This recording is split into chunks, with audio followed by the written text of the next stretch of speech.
大家好，欢迎大家来到抖音出品的冠军驾到直播间，我是于双。在整个巴黎奥运会的期间呢，我们将会邀请现役的奥运冠军在比赛之后来到我们的直播间和大家一起互动。希望大家可以在整个奥运会期间可以持续的关注我们的节目。本节目由2024年奥运会中国体育代表团官方乳制品伊利冠名播出。上抖音搜索"冠军驾到"，和我一起挖掘冠军背后的真相。那今天我们邀请到的是乒乓球男团与混双金牌获得者王楚钦，可以跟大家打声招呼。大家好，我是王楚钦。好的，欢迎。同样的呢，我们邀请到的是我们的雨熙姐，一起来搭档。Hello， 大家好，我是雨熙。今天很高兴能够和于双一起，然后跟王楚钦一起来聊天。希望今天能够听到大头跟我们分享很多奥运前后的故事。是的，其实最近聊的非常多的就是在昨天比赛结束之后，想在我们今天节目的开头就先来问一问，因为昨天在比赛结束之后，你们在颁奖的时候，你和瑞典选手卡尔松有说一段悄悄话。当时好像说是秘密，但是，在他最近的采访里，好像他已经把秘密说出来了。我们今天想听一听你的版本，看看对不对得上。我不知道这个事儿，你不知道他嘴巴那么漏是吧？不知道，嘴有点松，要不然叫卡尔松。他应该会看到这一段视频的。卡尔松也不知道自己的名字是这么被解读的。对，那他说的对吗？所以他说的是你们两个。我们不跟他说啊，我们来听一下两个版本一不一样。对，你要不然你们说了啥？我就跟他说，我说那个海报底下的那个盒子挺好看，你可以抢走，把那个盒子他给你端过来的时候，你给拿走。你身体好，你抢得过他。他说他不敢，我说没事，你可以。看来好像是差不多一致的，对，人也没乱说。但是他盛赞你的英语非常好，就说感觉你是整个队伍当中比较活泼外放的一个。你是不是在跟比如说国外的这些选手沟通的过程当中，你自己的性格也会比较的开朗一些？我觉得因为他们首先很开朗，然后再加上可能我会跟他们熟悉了以后，也会跟他们有一些互动啊，就是一些开朗打招呼的这种方式吧。那我刚刚也有问过龙队，别人怎么叫他，他说大家都会叫他马龙。包括我们今天在这一次奥运会当中，有一个就是你们给自己读 ID 啊，你读自己的 ID 王楚钦，那他们是怎么平时叫你的呢？你说国外的人吗？对，他们就是一个王，就是王，就叫王。OK， 所以说我们的这一些这个运动员们的 ID 在国外的选手当中也是会比较流行一些。那除了这个之外呢，其实在之前的男团比赛之后，你们在这个球台上面是都签上了自己的名字，而且这一次其实巴黎奥运会的整个配色都非常大胆，而且球台是直接使用了，是 OK 的吗？还是你会觉得这个颜色可能在打比赛的时候会有一点点小小的影响？我觉得没有吧，然后再其次是我赞助商，我做的东西都好看。太会说话了，高情商。那这一个配色是不是就是配到你的心里头了？就是这个黑粉特别好看。我想问一下，就是从专业的角度来讲，这个黑粉需要你们提前去适应一下吗？因为毕竟跟之前的这种球台的颜色会有一点不太一样。其实颜色上来说，并没有多大的不适应的感觉，不论它做出什么样的颜色，其实它只要不是让球有反光的感觉，其实都可以。所以说，就是主要还是这个台子的材质的这种不一样，会让我们有不适应，需要适应。所以说当时在现场看到这个配色的时候，大家都是眼前一亮。除了这个之外呢，可能大家非常关心的是另外一个，就是关于我们的 pin。这个其实在网上非常的火爆，包括有很多的中国的运动员带了很多的 pin， 可能会有很多的选手也好，还有志愿者，就是能不能跟你交换一下？今天我们的节目可以独家的给大家展示一下，楚钦的 pin， 要不然你来，可以给大家介绍一下吗？我觉得好好看啊，可以对着这个自拍的机位。对，这个可以先跟大家分享一下，就是每一次大赛的时候呢，都会有这样的一个徽章，然后运动员之间，特别是就是我们和比如说别的国家的运动员之间，我们都会去换这个 pin，然后包括有一些赞助商的，包括有一些电视台的，然后这也是一个交流的过程。这次大头有收集到哪些 pin 呢？跟我们分享一下。这个这个其实是我，因为有的时候我们会有自己的保障营，是在村子的外面。然后在走到村子外面的时候，有一位中国的友人送给我的。我觉得这个也是 Team China， 也是一个乒乓球拍，然后也是一个龙的一个，我觉得非常好看，元素都有了。对，他就给我些，然后这就是我们代表团自己做的，给我们的，发给我们的pin。据说非常抢手，这个pin，中国代表团。然后这个是那个皮卡丘的一个，也是好可爱啊，皮卡丘的这个也是别人给我的。然后这个路飞也是，因为我比较喜欢路飞这个动漫，我是海贼迷，然后就看见这个就走不动道了。对，海贼王的男人挂在了最上面、最醒目的地方。看我有这个海贼王的pin。看看下一个。这个是美国队的，一个洋的，因为他当时找换嘛，这个国家我有点记不住了。这个国家记不住了。也是换的。对，也是换的，包括印度这个也是换的，香港也是换的，然后这还有一个美国的另一个，这是他给我的，然后这是一个加拿大的一个标志，但是其他国家的pin确实没有中国的好看，到最后也有点不想换。这个话我听了很多人说，因为很多的志愿者也好，路上遇到的人也好，甚至他们愿意说，我们能不能买你这个pin？说你们中国的这个pin做的太好看了，各式各样的，这咱们的文化输出一绝，非常的棒。对，而且我觉得对于运动员来讲，其实每次比赛结束之后，就是收的这一串pin拿回去，也是一个非常好的回忆。是的，因为在此之前，可能很多人是把证件也好挂在家里展示，但可能从现在往后开始，更多的是我们的证件上很多的pin，包括出去之后花里胡哨的，都是我们这个中国带出去的中国pin。就非常的好。那提醒一下我们各位，我们左上角的福袋当中呢是会有我们楚青的亲笔签名，大家可以参与到我们的福袋的互动当中来。好了，那我们接下来呢来下一个话题。其实下一个话题呢是之前亚运的时候，不知道楚青还记不记得，当时在我们的冠军驾到是雨琦姐主持的，有问过一个关于你的发型的问题。因为当时我记得亚运期间的冠军驾到就是男乒是分别来的，然后楚青是后面来的时候，我记得很多网友很关心说你在亚运村的时候剪的那个发型，然后这次呢在奥运村没有剪头发，是因为不赶了吗？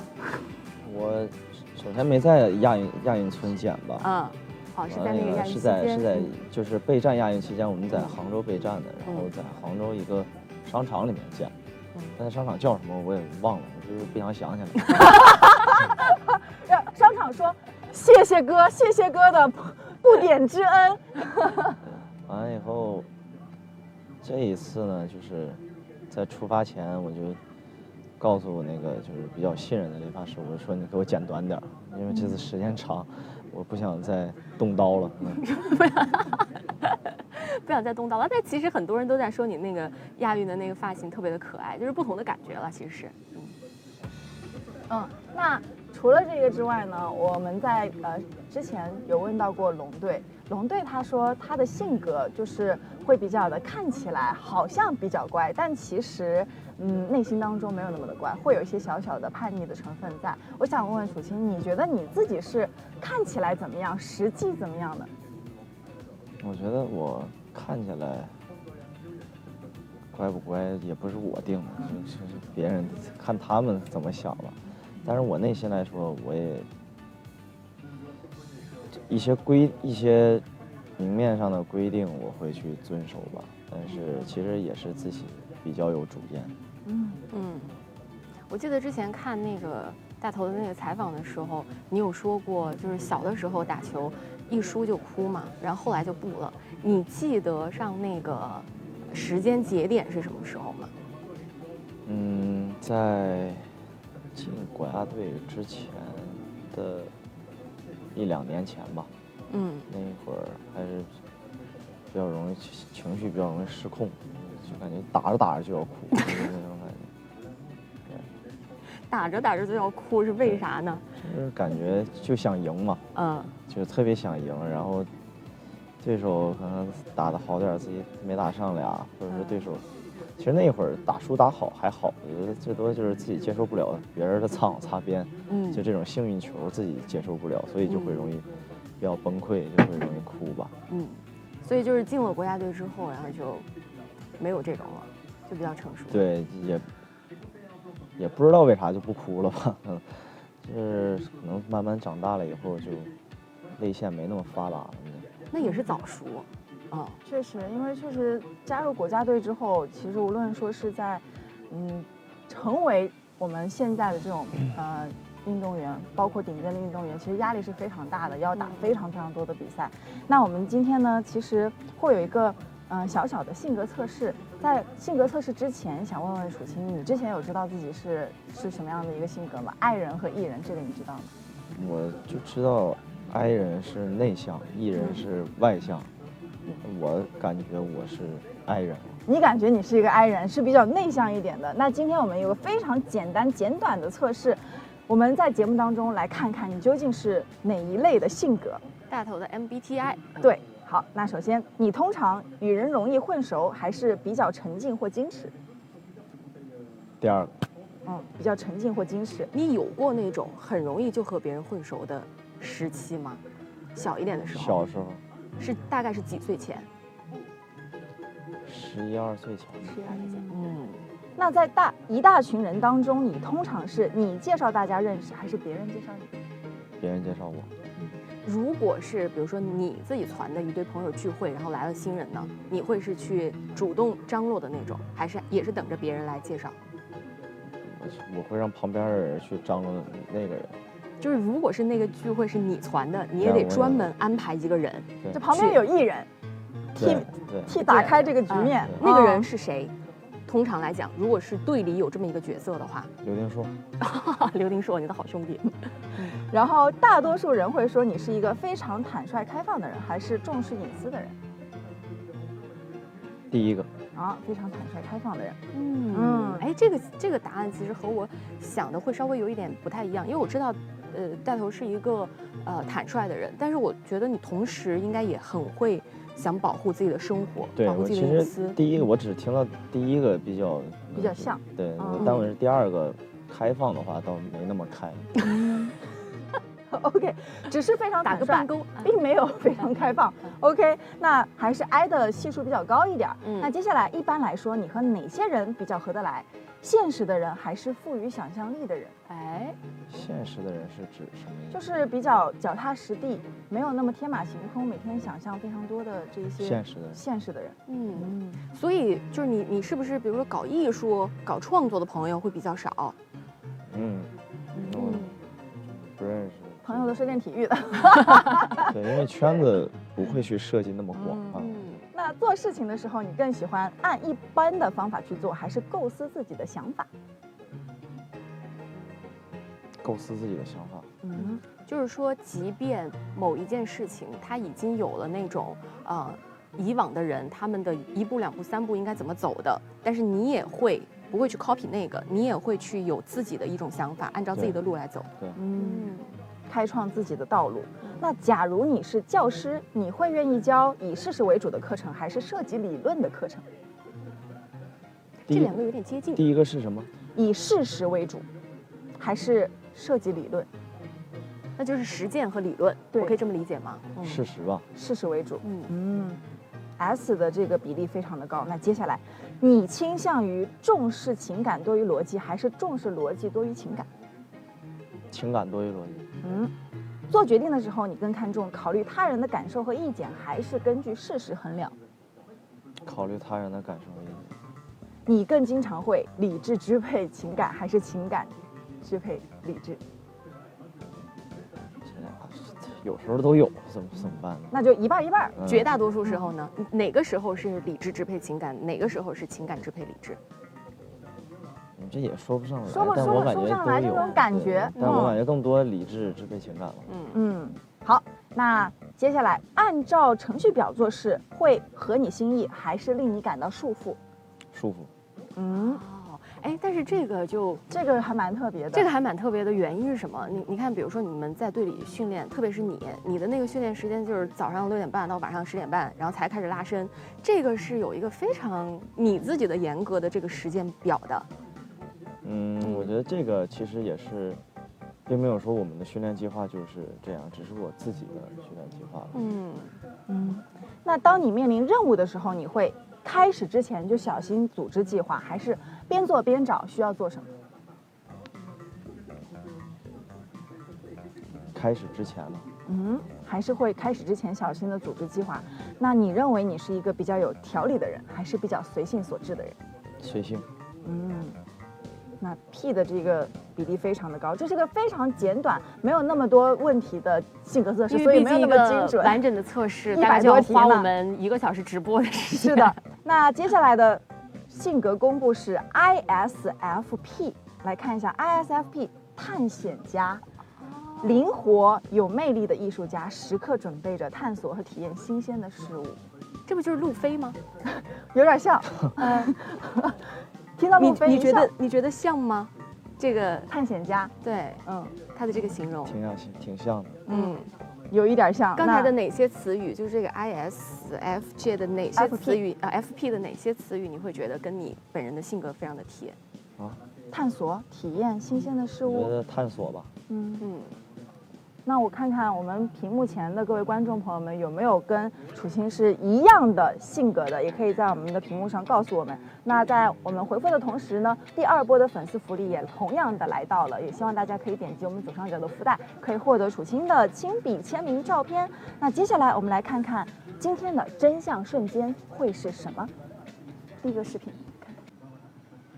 其实这一块金牌对于你们来说都是非常具有重大意义的，而且我们在节目的前几期是有请到倪阿姨来到现场跟我们来聊一聊，然后她也说了她之前的陪练，包括这一个黑马的这个神秘之师，他们的这种打法，长焦打法，对于你们来说，想问问从你们的角度，能不能跟我们说说你们在面对他们的时候，你觉得最棘手的是什么？其实。这一对组合，因为大家都没有见过，最多就是他们在打奥运会预选赛的时候出现过，而且并且他们就是第1阶段就顺利进入到奥运会了，所以说也当时就会感觉到很有实力，而且因为也很有可能第1轮会碰着嘛，因为他们的排名很低，所以说在奥运会的第一场碰上这样的对手的时候，就会感觉到心里面会很不舒服，特殊打法。所以说，还是感谢中国乒乓球队这样一个强大的集体，在封闭训练的时候，也是找了中国无数个比较就是水平相当高的这种长焦打法的选手来跟我们训练，有了这样的一个阶段性的这种适应，我觉得就对于这样的一对打法的时候，内心就不会出现恐惧或者说不适应、慌乱的感觉吧。然后真到了比赛的时候呢，也是能感觉到会去有好的适应。当然也非常感谢倪老师这种在赛前陪我们训练吧，他也是倾尽他所有，他感觉到我们不舒服的点的时候，他会让我们去再多做一板，再练一下，他去再给我们去喂一下这样的一个球，所以说也对我们的这种帮助很大。包括之前在封训练当中，邓亚萍老师也再来给我们去做这种指导，对于长焦这种打法的一些特性，所以才奠定了那天决赛的赢下的基础吧。我之前也听亚萍姐有聊过，就是赛前的时候陪伴大家一起训练，我就觉得我们说这个国乒啊，国乒真的是一个很大的集体。你看有倪阿姨这样的前运动员，然后有亚萍姐这样的那个退役运动员，然后包括还有很多的这个可能国乒的这个工作人员，可能确实是所有人一起的努力啊，来帮助我们每一位运动员赢得这个比赛。是的，而且其实那一天混双的比赛，我是有在现场就是看你们的比赛。所以我能感受到，其实那一天的决赛是非常的激烈的，包括他们就是整个的打法也好，他们的气势也好，我觉得他们也是蛮有自信的，尤其是在他们打败了那么多的对手，来到决赛跟你们成功的在决赛当中相遇。我想知道，当时你们能够成功，最终在关键的这一局当中拿下这个比分，拿下这个胜利，拿下这个金牌的时候，你当时真真切切的那一个感受是什么？有没有觉得就是压力得到了释放，还是说觉得就是首先会感觉到释放吧，然后再就会有很多的感触，就是他会在那个瞬间突然间回想到你感觉到你不容易的，在这些年当中感觉到不容易的一些在混双上的坎儿，或者说一些实力，一些训练上的这种煎熬的过程，对，这些情绪都突然间涌出来吧，感觉一切都值得。是的，除了这个之外呢，其实还有就是男团比赛的那一天，我们也有个视频，我们可以看。我觉得其实刚才那个楚钦在说在混双夺冠的那一瞬间，会想到之前的很多的这个事情嘛，然后包括这个视频里面你也在讲说太漫长了。其实说这个奥运周期太漫长了，它并不是指这几个比赛日，其实是指这一个奥运周期，对吗？对，我觉得说的非常对，这是我内心的想法。因为你一个奥运周期，像我这次的奥运周期可能是最短的，因为只有3年，因为疫情的延后，然后巴黎的如期举行，所以说它只有3年的这种时间，可能自己在东京的时候，并不具备参加奥运会的这种能力与资格，所以说在这3年当中，我们中国队的这种每一个队友都很强大，其实都具备参加奥运会的实力，因为前面的主力大家水平都差不多，可能前2名像龙哥和东哥啊会更上一些，但那一会儿的我，包括一些梁靖昆啊、林高远，我们那些人其实都是差不多的，在那一会儿，但是达到那样的一个水平，再想去有所突破的时候，就会很难。所以说这3年，不论是从混双上的这种竞争，再从单打上的一些竞争，你都感觉付出了很多吧。也庆幸自己遇见了肖指导，他改变了我很多。我觉得这个可以展开来说一下，肖指导改变了你很多。你觉得改变最大的会是什么？首先还是对目标的渴望吧，然后包括平时在训练的量上的要求，对自己的要求，包括对业务的这种钻研，他都是让我非常敬佩的一个教练员。我觉得对于运动员来说，教练的指导和陪伴，包括在心理上的这种支持，都非常的重要。那其实呢，在混双比赛结束之后，也是发生了一个小小的插曲，就是当时也有一个球拍的事件。但是我看到网上有很多的粉丝很关心你，包括发了很多很长的消息也好，或者说是信息也好，想要鼓励你。我想知道你在那一段时间这么极限的时间当中是怎么样去调整好自己的一个心态，同时有没有感受到他们的这种鼓励带来的帮助呢？其实当球拍坏了的那一刻，自己其实内心也会很沮丧，也会有一些生气也好，感觉无助的那种感觉会涌出来吧。因为刚拿完冠军，然后还在庆祝，还在手里拿着5星红旗在照相向大家致谢，挥手致谢的时候，然后那个球板就断了，因为是跟我一起拿到了很多冠军的一个主拍嘛，自己其实2个拍的差距不会很大，但是从心理上的寄托，它是可能是一个自己上场前一个心理的寄托吧，所以说，但是这并不是导致自己单打失利的原因吧。我觉得更多还是自身的能力不足，才导致这样的一个局面，再加上其他种种原因，还是对于奥运会这样的比赛的这种消耗上来说，是自己没有想到的。因为不论是以前也经常打3项，也经常会有一天有很多的比赛，但是奥运会的这种消耗是超出了以往每一个3项的比赛多了很多，我认为多了很多倍是让自己没有想到的，感觉就是缓不过来，包括身体上出现的这种反应，精神上那种疲劳，导致让自己在场上没有办法去以一个自己认为一个100%的这种状态去面对单打比赛吧。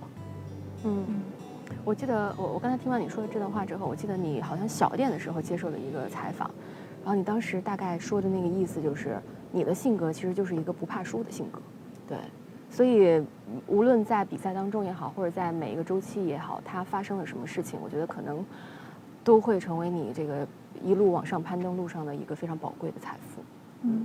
包括像之前的雅加达亚运会，当时你的这种6小时极限的成长，我觉得这一次的奥运周期对于你来说也会有很大的一个帮助，包括学习也好，还是心理上的这种经验也好。那之前的男团的比赛当中，其实决赛也是打得很焦灼。刚刚我们在现场是有采访了龙队，他说在局间的时候呢，你们也是会有一些沟通，包括因为当局者迷嘛，旁观者会在很多细节的点上可能会突然跟你说一下，突然就茅塞顿开了，突然好像知道哦原来是这样，立马可能会进行一个调整。想知道当时他们在跟你说的时候，你觉得听完之后有没有这种感受？有，都有。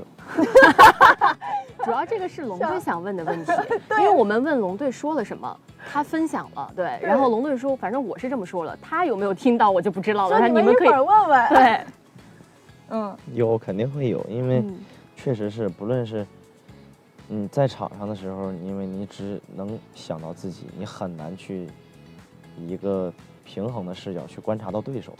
所以说你在场下的时候，你就会观察到对手的一举一动和举止啊，包括他球上的一些发生的一些状况，你就会有你会看到他的心理，你会能看透他的这种猜想心理吧。那除了这个之外，我们还可以来聊一聊包括像混双也好，双打也好的一些小小的细节。刚刚我们跟龙队也有聊到过，就是因为你的就是打者是左打者嘛，就是有看到很多，比如说孙颖莎的需要闪过给一些位置，然后包括龙队。那你们在这个配合，尤其是训练的时候，能不能说从你的视角，你需要怎么样把控这个距离，能够做到非常专业的跟他们有一个这种神仙配合呢？我觉得这个就是凭他们自觉吧。他们要不全力躲，我就撞上了。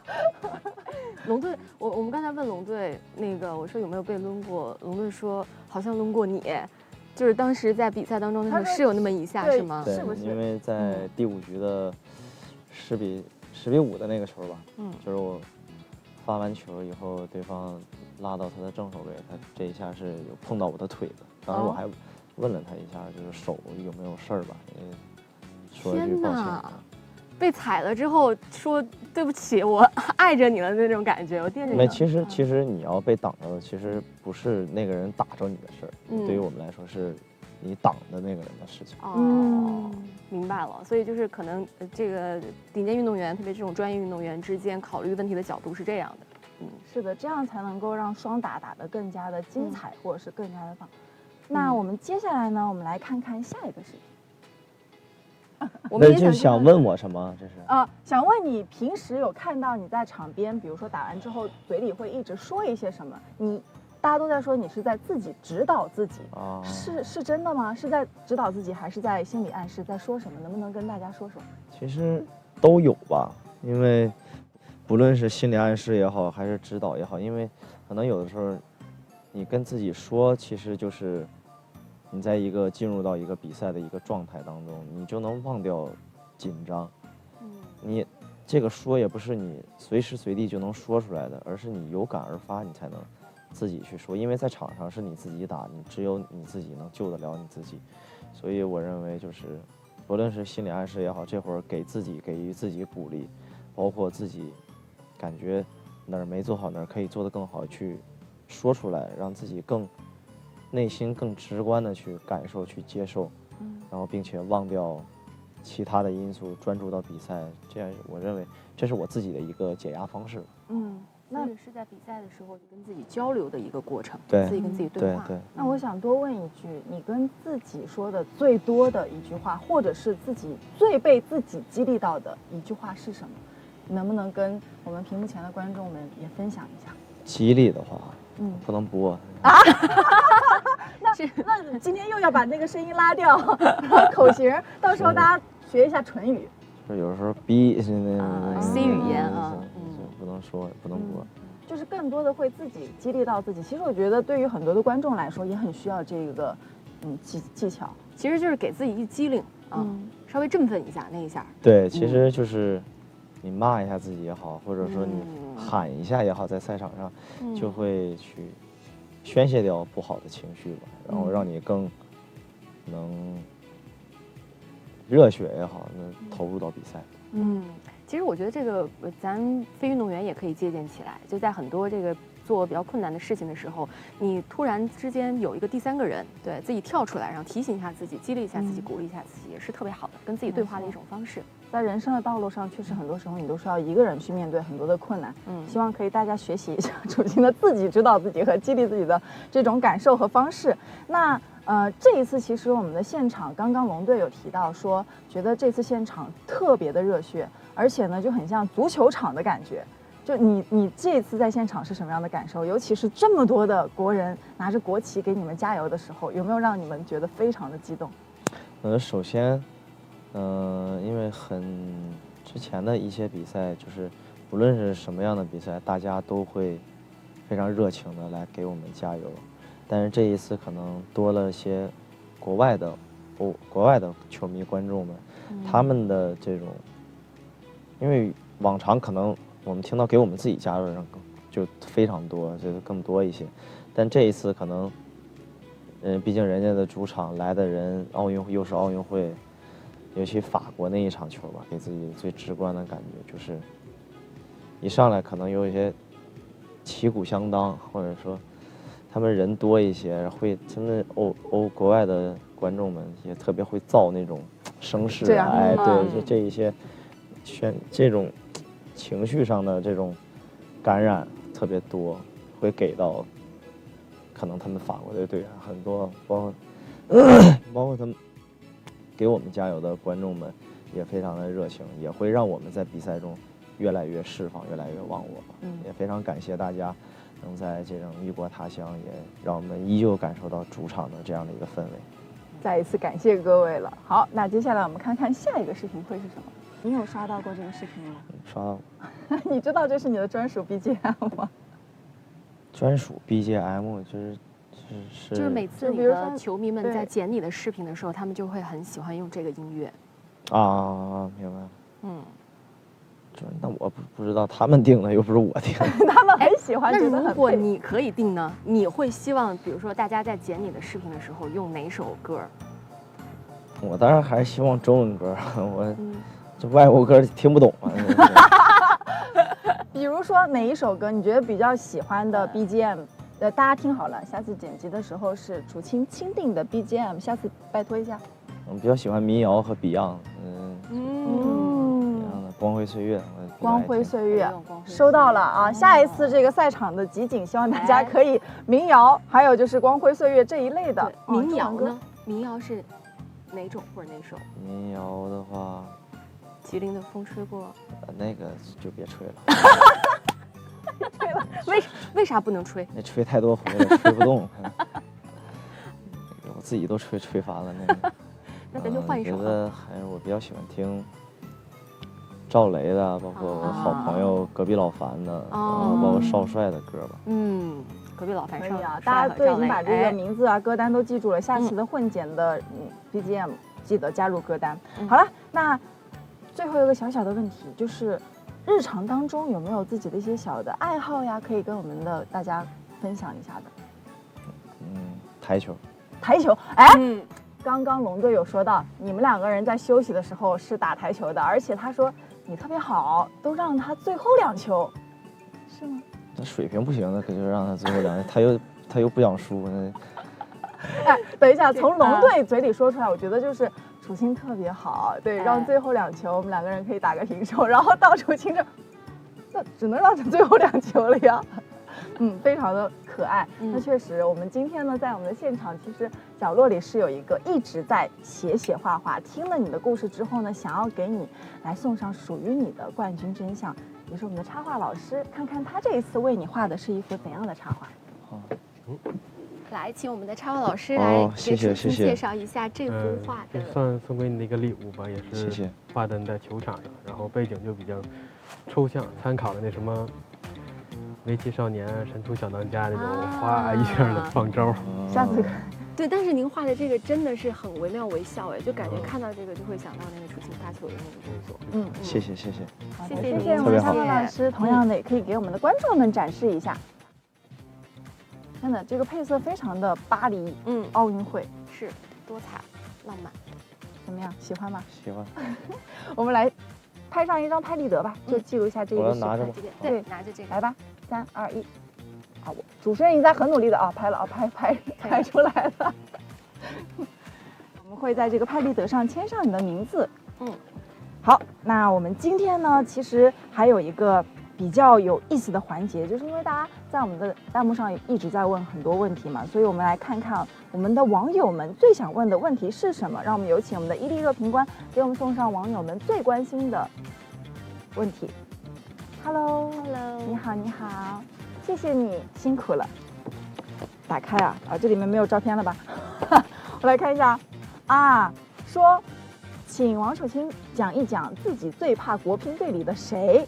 教练和队友都算，有怕的吗？想一下，刘主席吧。为什么呢？因为还是从小时候，包括其他前辈们，就像龙哥什么的也都怕，所以也自然而然这传承也跟着怕。明白了，这龙哥也怕刘主席。你要有气场。确实有气场，就他在那儿一坐的时候，是不是就会？他乐的时候还行，他不乐的时候，你确实不太敢说话。可是那个昨天，可是那个之前刘主席是给了你一个很大的这个拥抱，然后还有包括他颁奖的时候，对，你赢了嘛，抱一下也可以吧？那会儿不能再严肃。其实可能就是。表面上他是非常严肃，但内心是真的非常的爱护你们所有的这些队员们。好，那再一次感谢我们楚钦的分享，也感谢我们的伊利热评官为我们送上的精彩内容。伊利2024年奥运会中国体育代表团官方乳制品与你共享独家时刻。那接下来的这一个也是我们这个节目当中非常激动人心的时刻，就是要在这一个露台上给你拍摄属于你的巴黎的回忆。其实我觉得对于很多的运动员来说，拍照可能赛场上非常的多，是的，但是跟这种城市的风景也好啊，地标也好啊，其实机会并不是非常的多，所以我们也希望借着这个机会跟楚钦一起在这儿留下你的美好的回忆，属于巴黎的瞬间。是的，那我们接下来呢就可以移步到我们的草坪上，我们玩一个小小的游戏，这边可能会进行一个场地的一个布置。来，刚刚龙队在我们的现场呢，小心台阶，也是玩了这一个小小的游戏。有请。这个游戏需要你从，我的这个来，这个可能拍子你们用着都会非常不太那么习惯，对，需要你从这个洞当中把球打进去。你猜刚刚龙队失了多少个球？失了多少个球？2。那样，不是，你先试试看。但是万一我们那个剪过呢？这样是吧？刚刚龙队说给我们红包啊，然后说这个让我们剪一下，一击即中。对，一击即中。你今天是不是要试一下？来吧，试一下吧。这玩意儿，哇塞！对，找感觉。这个不太容易，因为它首先这个拍子你们用着肯定是非常不习惯的，然后其次呢，这个小圆圈又很小。来，麻烦我们的工作人员帮我们。哦，厉害！这几个？5个，对，大概5个、6个。我比他猛吗？大家可以说猛不猛？猛不猛取决于我们那个上一个节目剪没剪。看一下这后期老师是不是有经过加工的？是的。那你要不要再试试？再试试。对。直接找到感觉了。哎，自己还打上来回了，回收了。真的很厉害。可以的，厉害厉害。平时会有这种自己的小游戏，尝试一下这种。平时玩的话不会碰乒乓球。哦，平时的就是玩的话就休息了。哦，轻松的放松一点点。那我们今天的这一个摄影的场地呢，其实已经是布置好了。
好，那我们接下来好像里面这一件衣服也是需要展示和拍摄的。对对对对对，这个纪念 T 非常的有纪念意义。